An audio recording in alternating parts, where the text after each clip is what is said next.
Hey guys, back again here to talk about the pickups for September 2018. Didn't get a whole lot this past month, so just have a few things to go over, four to be exact, so it won't be a very long video. So we'll just dive in and get started.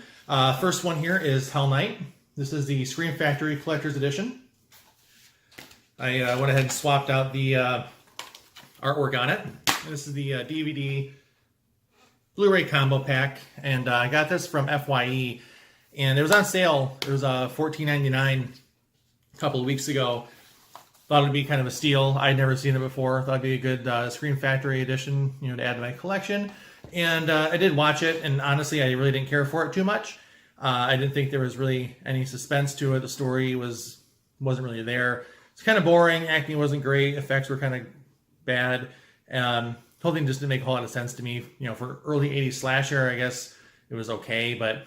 Really didn't care for it too much, but for $14, I can't really complain too much about a Scream Factory disc with the slipcover. So I guess it'll stay in the collection. I'll just probably never watch it again. Not really a ringing endorsement for that film, but if you like it, you like it. If you don't, you don't. Next one here is the Little Shop of Horrors. This is the Blu Ray Digibook. There's a little insert there from little notes from Frank Oz. And there's the one disc in the Digibook. As you know, if you watch my other videos, I'm a pretty avid collector of Digibooks and Steelbooks. I'm actively seeking out pretty much any Digibook or Steelbook I can find, especially if I don't have it. Sometimes I'll rebuy it if I do. If you haven't seen the film, great movie. I haven't seen it in many years. This is the director's cut and theatrical cut on the one disc. I've never seen the director's cut before, so I was actually kind of shocked how different it was. The ending was completely different from the theatrical version of the film. So I was actually kind of happy to see that. I probably will end up watching it again soon just to watch the whole theatrical cut through. I didn't notice any other differences, but there could have been something else different. But highly enjoyable film. I'm not really a musical fan at all, but if I'm going to watch a musical, it'll probably be something like this. A darker themed film. Maybe not a horror movie per se, but it's about as close as you can get without actually being a horror movie, I guess. This had never been in my collection either. It's the first time I purchased this film.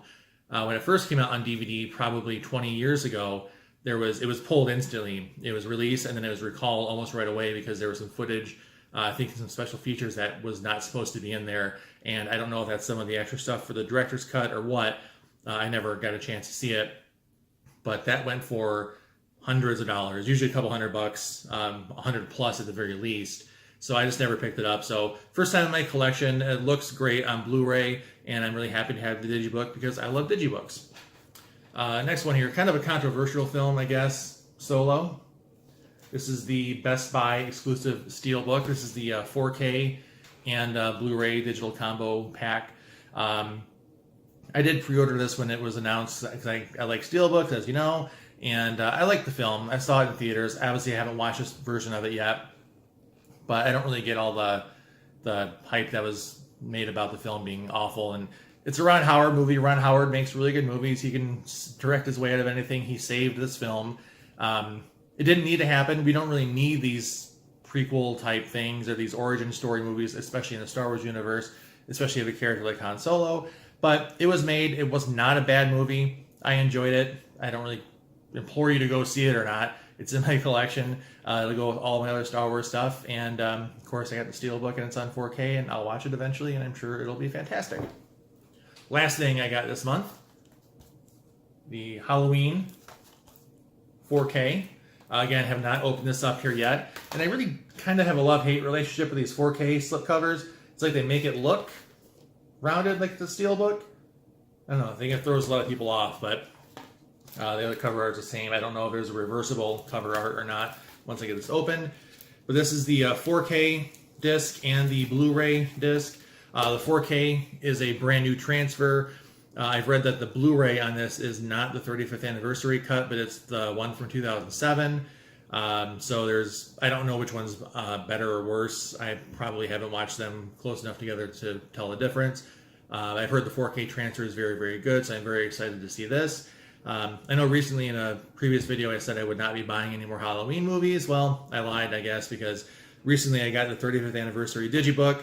I own Halloween already in the 10-disc set that came out from Scream Factory. I have 2 other DVD copies of it. I've owned it on Laserdisc and VHS. So this will be a movie I'll probably just end up buying every time it comes out. You know, when there's an 8K version of it, I'll probably get that one too.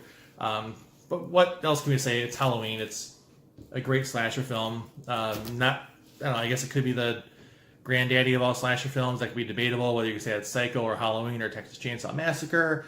But it's probably one of the most well-known. It's Halloween. Well, it's October, so we'll probably be watching it pretty soon. So excited to watch the 4K version of that. So that's all I got this month. Not a lot to talk about.